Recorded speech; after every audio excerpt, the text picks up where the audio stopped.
오늘 성경의 본문 말씀은 예수님께서 유대에서 예루살렘 성전을 다녀오시고 다시금 고향 갈릴리로 가시는 와중 속에 걸어가시면서 그 통과해야 할 도시가 있습니다. 바로 그 도시가 사마리아의 수가성이었습니다.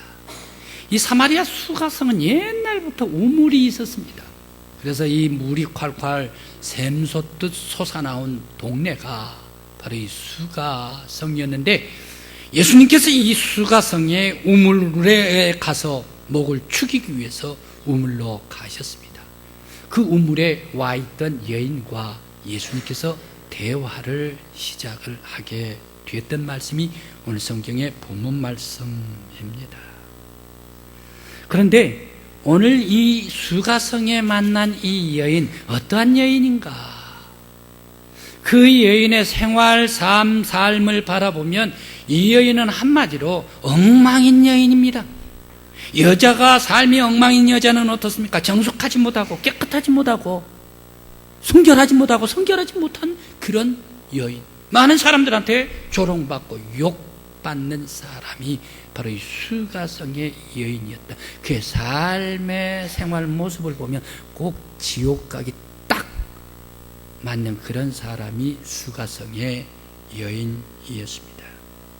그런데 이 여인이 인생의 향로가 예수님의 대화하는 과정 속에서 바뀌고 새로워집니다. 그 목적이 천국을 향합니다. 그러면서 구원받는 여인이 되었습니다. 구원받는 건 여기에서 만족하지를 아니하고 바로 이 여인은 더 나아가 예수를 증거하는 그런 여인, 거룩하고 구별된 여인까지 되게 되었습니다. 무엇이 지옥 가기에 딱 맞는 그 여인을 바로 이 거룩한 천국의 자녀로 새롭게 변화시켜 주셨던가. 오늘 깜짝 놀랄 말씀이 오늘 성경의 본문 말씀 요한복음 4장의 말씀입니다. 오늘 비록 본문 말씀은 25절부터 30절 말씀까지 읽었지만 1절부터 42절까지 확장하고 싶은 본문 말씀이 오늘 성경의 본문 말씀입니다. 광야의 행여 여러분들 사막을 여행을 해보셨습니까? 아니면 광야를 여행을 해보셨습니까? 우리의 생각에는 사막이라는 것은 전혀 생명체가 없다 이렇게 생각을 하고, 광야라는 것은 전혀 나무가 없을 것이다 이렇게 생각을 하는데, 이 광야나 사막 속에서도 생명이 있는 것이 있어요. 그건 나무가 있어요. 이 나무가 조각목인데, 이 조각목들은 얼마나 삽니까? 1년, 2년 삽니까? 한 10년, 20년, 30년, 40년, 100년 사는 그런 조각목도 있어요. 그런데 그 조각목이 얼마나 큰 나무일까요? 100년, 50년 살았으면, 생명을 부지했으면. 우리 한국의 나무가 50년, 60년 이렇게 살면 아람들이 큰 나무가 되고, 100년 살면 밑둥치가 아주 큰 나무가 될 거예요. 그런데 사막의 조각목 50년, 60년 생명을 부지한 나무가 이 마이크 스탠드만한 그 줄기예요. 이 둥치가 말입니다. 세상에 그런 개가 40년, 50년 살았대요. 그러니까 얼마나 삐들삐들 말라가지고 쩍쩍 떨어진 아주 황량해가지고 이 나무가 삐들삐들해가지고 회초리보다 더 단단한 그런 나무일까 생각을 해봅니다. 바로 오늘 이 수가성의 여인, 예수님과 함께 만났던 여인의 마음이 바로 이 온갖 풍상은 다 만나고 마음마저도 비들비들해가지고 강자만 있는 그런 조각목과 같은 그런 여인이 오늘 성경에 나온 수가성의 여인이었습니다. 예수님께서 물을 달라라고 말씀을 하십니다. 그때 9절에 당신은 유대인 아닙니까? 나는 사마리아인 아닙니다. 우리는 서로 상종도 하는데 어떻게 해서 사마리아인 나에게 물을 달라 하십니까? 그것도 유대인의 남자가 어떻게 해서 나에게 말을 걸어서 물을 달라고 하시깁니까? 라고 말을 합니다. 그때 예수님께서 말씀을 하십니다. 예수님께서 말씀을 하실 때 내게 물을 달라 하는 사람이 누구인가 알았으면 내가 물을 주었을 것이다. 내가 너에게 생수를 주었을 것이다. 라고 예수님께서 말씀을 하실 때에 바로 이 여인은 또 예수님 말이 끝나기가 무섭게 말을 팠습니다.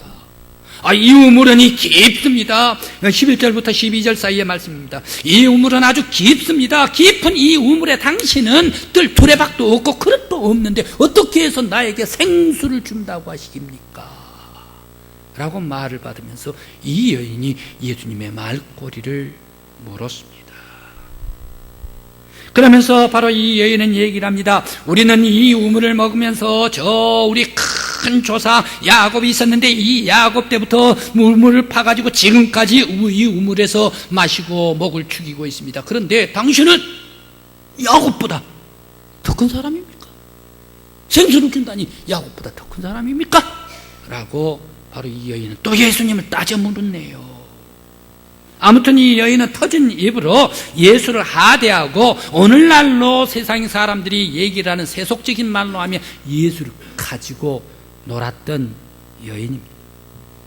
세상 풍상에 찌들어 마음문이 굳게 닫혀 남을 비방하고 조롱하고 입만 살아서 예수님까지 하대하고 비교하고 비꼬는 마음으로 마음문이 굳게 닫힌 지옥 갈 만한 여인이 바로 이 수가성의 여인이었습니다. 그런데 이 여인이 어떻게 해서 생수를 찾았을까요? 그 생수 있으면 나에게 주십시오 라고 얘기를 합니다. 예수님께서 말씀을 하실 때에 내가 너에게 주는 물은 영원히 목마르지 아니하리라, 샘솟는 솟아나는 물이 되리라, 생수가 되리라 라고 말씀하실 때에 바로 그 여인은 그 생수 내게 주십시오, 그런 물이 있다면 내게 주십시오 라고 얘기를 합니다. 그런데 왜 이 여인은 생수를 그렇게 찾고 갈망했을까요? 그 이유는 긍정적인 좋은 뜻으로 그랬을까요? 부정적인 뜻으로 그랬을까요? 예수님에게 부정적으로 따져서 묻듯이 얘기합니다. 그런 생수 나에게 주십시오. 내게 꼭 필요한 생수입니다.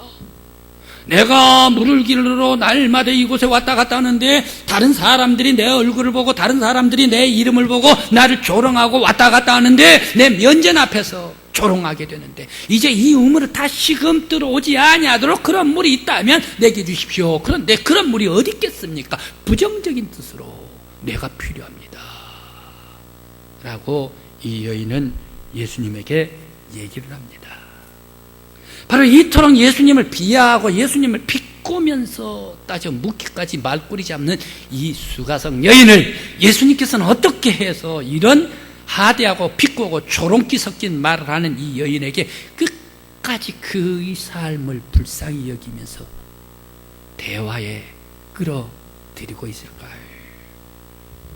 왜 예수님께서는 끝없이 이 여인에게 불쌍히 여기면서 그 여인과 대화하면서 그 여인에게 진실함으로 대화를 이끌고 계실까요?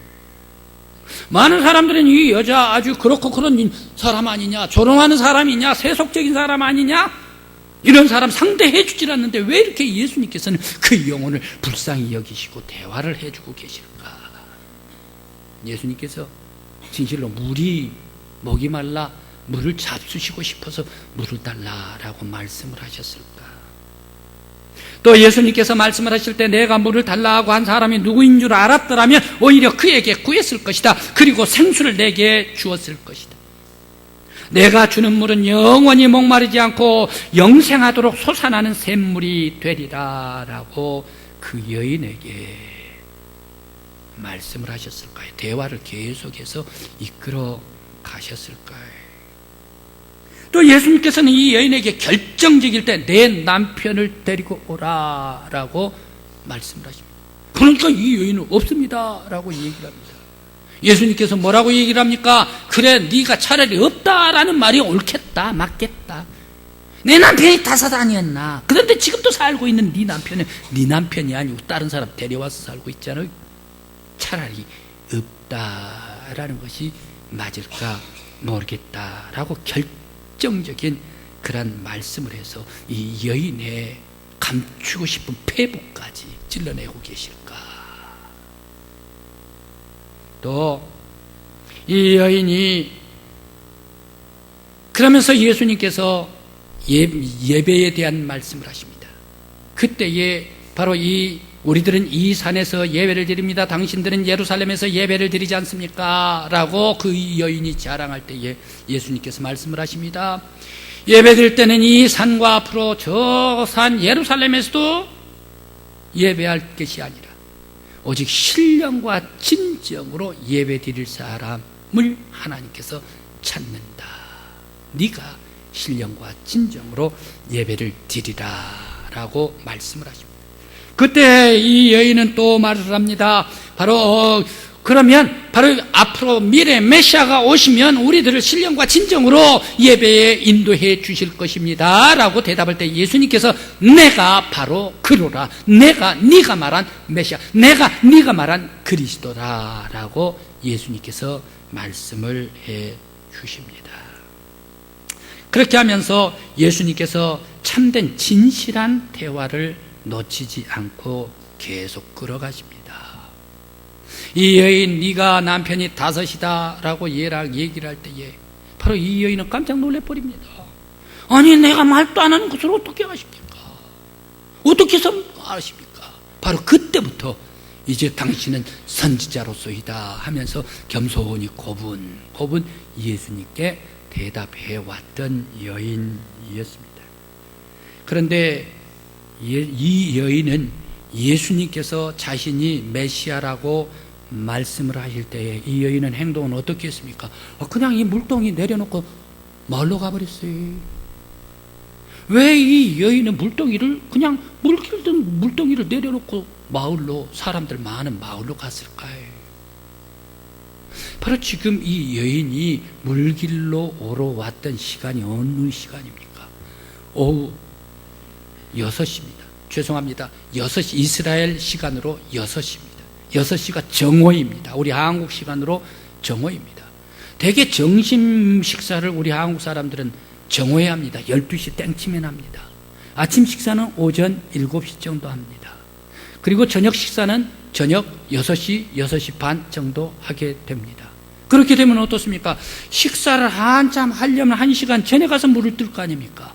정오에 식사를 한다면 11시에 가서 물을 길러 와야 되지 않습니까? 그런데 이 여인은 정오에 갔다는 얘기예요. 왜? 정오는 모든 사람들이 전부 다 식사를 하고 있기 때문에 한 사람도 얼씬거리지 않고 이 우물에 나오지를 않는다는 얘기예요. 그러니까 그 시간에 자기만 슬그머니 물을 뜨러 왔다는 얘기예요. 왜 그렇습니까? 바로 사람들 만나기가 싫어요. 자기의 지난날의 과거의 행적이 있기 때문에 많은 사람들이 조롱하고 많은 사람들이 욕을 하기 때문에 사람 만나기가 싫어서 피해서 사람 없는 시간에 딱 물길로 갔던 시간이 바로 이 정오 시간이 아닙니까? 그런데 사람 만나기 싫어한 이 여인이 물동이를 버려두고 예수를 만난 후에 물동이를 버려두고 마을로 들어갔습니다. 사람 많은 동네로 들어가가지고 와서 보라, 내가 메시아를 만났다 라고 예수를 왜 증거하게 되었을까 생각을 해봅니다. 오늘 성경의 말씀에서 여러 가지가 이해가 안 되는 것들이 상당히 많이 있습니다만은 그러나 오늘 예수님께서는 왜 이렇게 이 여인과 대화를 하셨을까요? 세상의 풍상에 찌들어 마음을 굳게 닫은 이 여인에게 남아있는 것은 뭐 하나 남아있습니까? 남들을 공격하고 만날라 그러면 미리 내가 공격해버려가지고 피해버리고 그러면서 욕해주고 조롱하고 비꼬는 이 입술 이거 외에 남은 여인이 아니지 않습니까?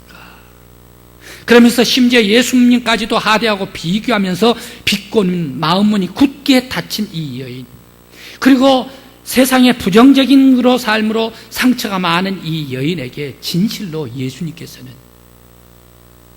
천국을 보여주기 위해서, 이 여인에게 하나님 나라를 보여주시기 위해서, 이 여인에게 예수 그리스도의 따뜻한 사랑, 세상 사람들한테 모두가 사랑을 받지를 못했는데 이 여인이 진정 그 사랑을 받게 하기 위해서 예수님께서 대화로 이어나가고 계셨습니다. 그래서 이 여인도 사랑받고 사람이 온유한 사람, 사람이 너그러운 사람으로 변화시키기 위해서 예수님께서 끝까지 대화하셨던 예수 그리스도 그리고 여인이었습니다. 이 여인에게 이제 예수님께서 대화를 해주시니까 대화가 아주 급박하게 이루어졌습니까? 물론 급박하게 이루어졌습니다만은 서서히 변화가 됐습니다. 서서히 변화가 되면서 이제 완벽하게 이 여인이 변화가 되었습니다. 메시아를 만나고 나서 예수님께서 대화를 해주시고 나서 그의 죄와 허물을 더 이상 숨길 수가 없었습니다. 그리고 숨겨도 다 드러나게 하시는 분 예수 메시아이신데 그 앞에서 숨겨서 뭐합니까? 숨긴다고 죄와 허물이 숨겨지겠는가?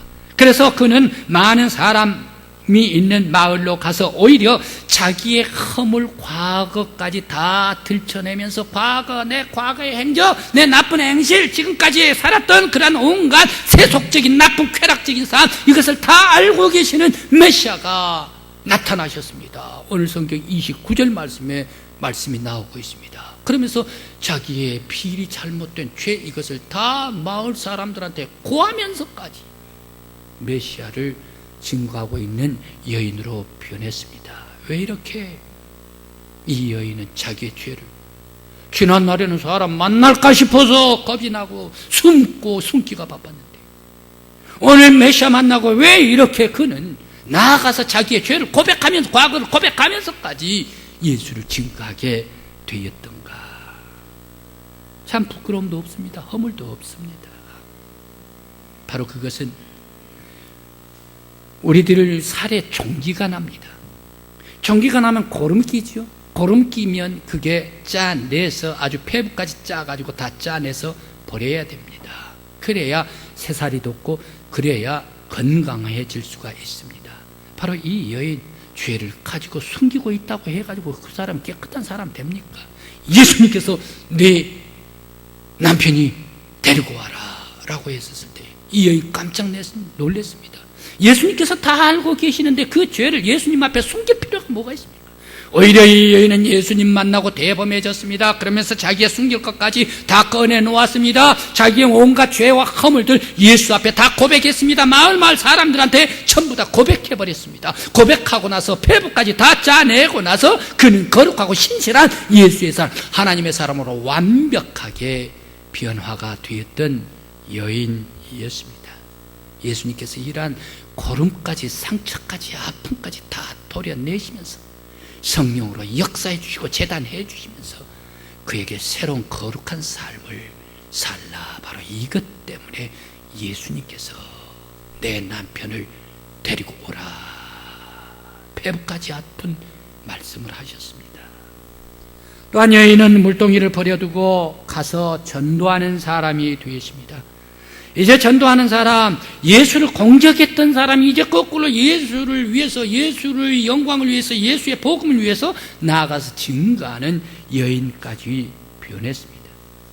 바로 변화되고 헌신하는 여인, 주를 위해서 사는 여인, 감사하는 여인, 기뻐하는 여인, 거룩한 여인, 깨끗한 여인, 예수의 은혜를 알고 주님 앞에 감사하는 여인으로 완벽하게 변화가 되었습니다.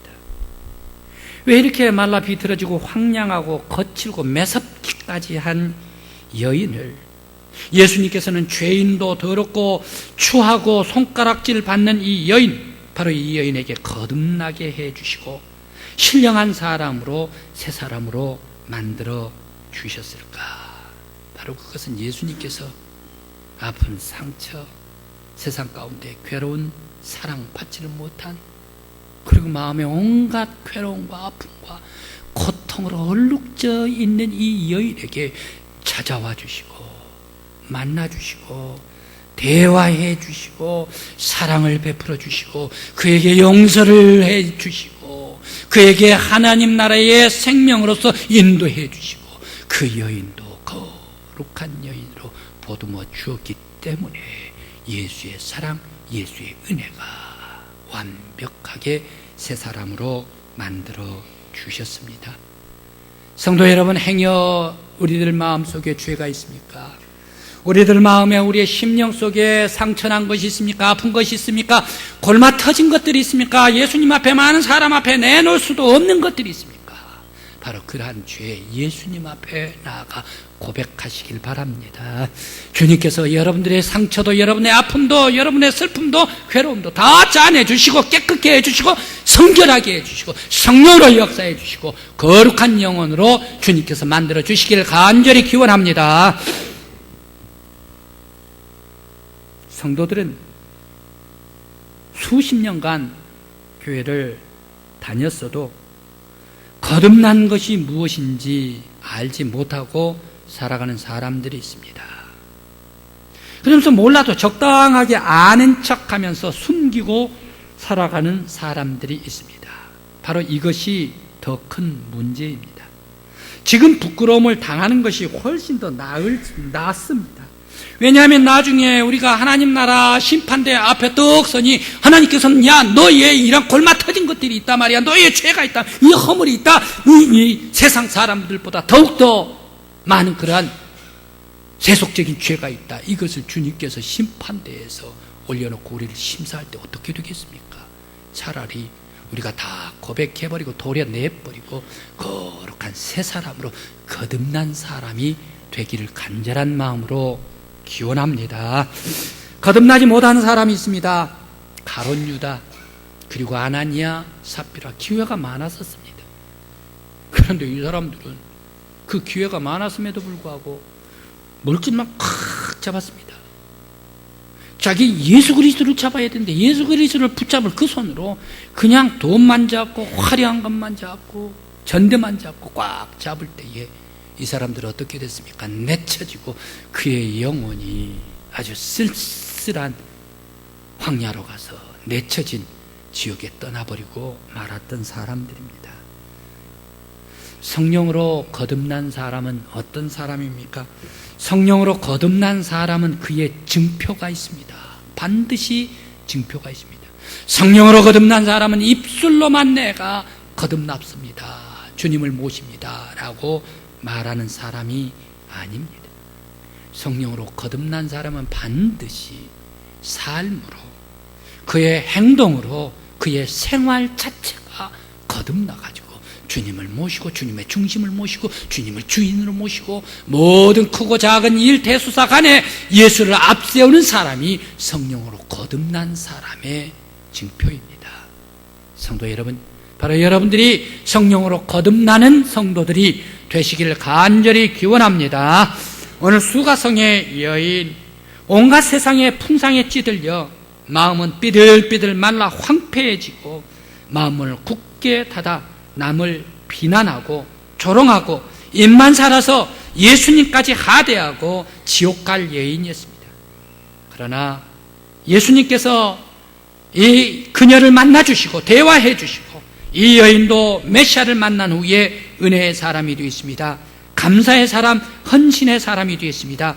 전도하는 사람, 예수를 위해 앞장서는 사람, 하나님 나라를 위하여 일하는 사람으로 완벽하게 변화가 되었습니다. 오늘 우리 성도 여러분들께서도 삶으로 거듭난 성도들이 되시기를 간절히 기원합니다. 그래서 삶이 예수처럼 온화하고 또 많은 사람들에게 너그럽게 대하고 주를 위하여, 하나님 나라를 위하여 헌신한 성도들이 되고 교회를 하면서 짜증내거나 불평하지 아니하고 오히려 내가 할 일입니다 감사하면서 주의 일에 영광을 돌리는 성도, 거듭난 삶이 저와 여러분들의 삶, 우리 교회의 삶이 되시길 간절히 기원합니다. 기도드리시겠습니다.